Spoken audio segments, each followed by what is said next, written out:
Well, he says, you know, it's written all over your face. You're afraid of going to a seance. But he says, I know you. He says, you're going to come.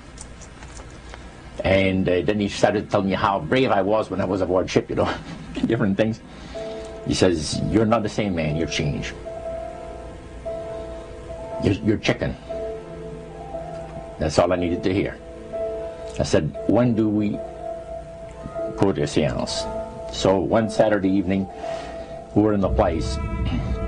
It was our first time. Very beautiful place. The medium was a lady. She had a gorgeous new home in Montreal. And there were about 20 invited guests there, which I was one of them. And she communicated with the spirits for different people there. And they were telling them what the spirit said. One man said, I would like to talk to my friend that died 6 months ago. But I don't want him to appear. Just want to talk to him. Because he says, I don't trust you talking to my friend for me. So the medium says, let me inquire of the spirit. Yeah, the spirit will talk with you. And that big masculine voice was heard in the place. It says, hi Frank, it's nice of you to ask for me to talk with you. And they had a little chat. And after it was over, Frank says, this is the greatest thing on earth, to be able to talk with the spirits of the dead. Then the medium said, we have a very special surprise tonight for you people. A spirit will manifest itself openly here in a few minutes. And it's like a big gust of wind hit the building. And right through the wall. Now the lights weren't terribly bright, but they were like living room lights. A couple of floor lamps and maybe some of these. And that translucent being seemed to come right out of the wall. How did you feel right at that moment? It's almost like my heart stopped a little bit. You know, very weird feeling. So it was a lady in a beautiful evening gown, swirling. And she said to Mary, my dear sister, you are so wonderful to have asked for me. And Mary fainted and fell right off her chair on the floor. And a couple of guys jumped up and picked her up, and it's very gone. That was the beginning of it. That's how you got into it? Yeah, that's the way I got into it. After a while, you see, there's something interesting about the human mind. You can adjust to an awful lot of stuff. You can adjust to a lot of things that would terrify you to begin with. After a while, they become common and ordinary. So you mean contact with the supernatural can become commonplace and ordinary and doesn't bother anybody? Yeah. In other words, the more that you do it, you're not uncomfortable. That's right. It's just not an uneasy feeling. Yeah. So how did you feel about it? Then I got into a secret society that worshiped the spirits, you see. Well, how is that different from the seance, Roger? It happens that the seance are not involving in many ways. But when you get into a secret society of spirit worshippers, then, and especially when you're invited there by the direction of the higher-ups in the spirit world, you never get out of there alive.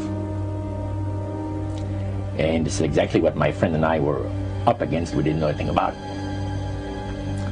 And there was a very, very popular big band leader. Jazz band, yeah, very famous. And one night we went to one of these seances, and he was with his wife. So Roger, you're at this restaurant. What happened? We sat there, and we had our favorite alcoholic beverages, you know. And as we talked, the band leader says, I want power. I go right to the source of power. And he says, how do you think that I became famous the way that I am? And I said, you must have had some good luck. But he says, there's no such thing as good luck.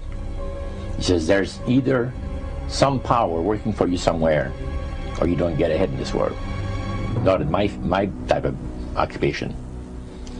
So it went from there. We got talking about spirit worship. Did it intrigue you? Did it make you want to find out more about what exactly he was talking about? Yeah. So he said the supposed spirits of the dead that you're talking with are demon spirits. They're fallen angels. They're beautiful beings. Just set it out, just like that. Oh yeah. It didn't make you uneasy when he said they were well, it shocked you a little bit, something that you first hear mentioned to you. He said, you guys have got a great future ahead of you.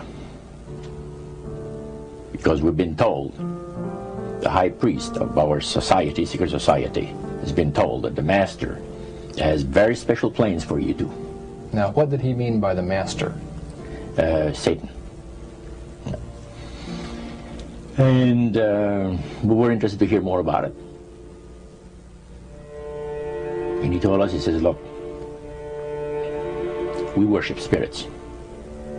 We worship Lucifer and all his angels. They're just as beautiful as they did before they were cast out of heaven. He says there was a misunderstanding in the whole thing. He says among the inhabitants of the galaxies.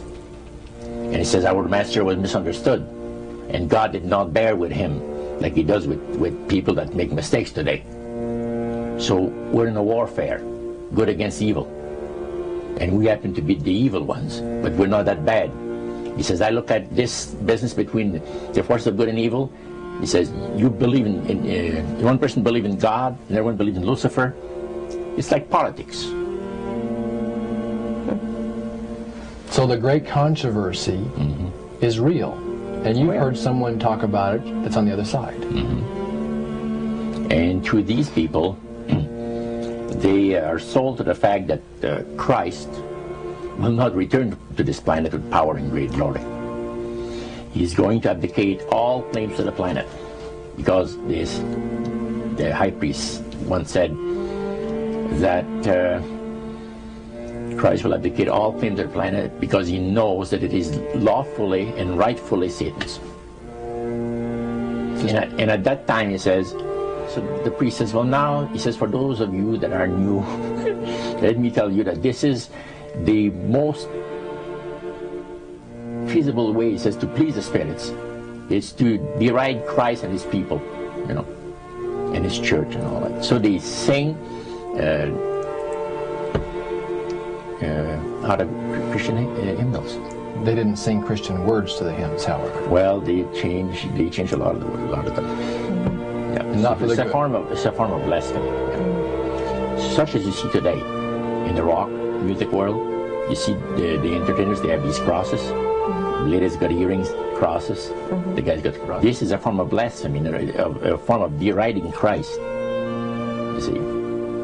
Spirits cause the people to do that, to find pleasure in wearing this type of emblem, which is the cross is the emblem of the crucifixion of Christ to the Christians.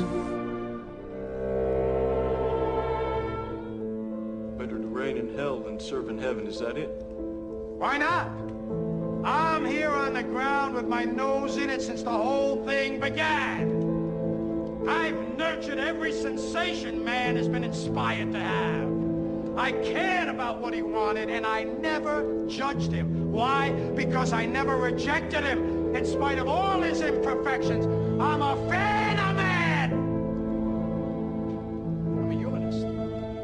Maybe the last humanist. Who, in their right mind, Kevin, could possibly deny the 20th century was entirely mine?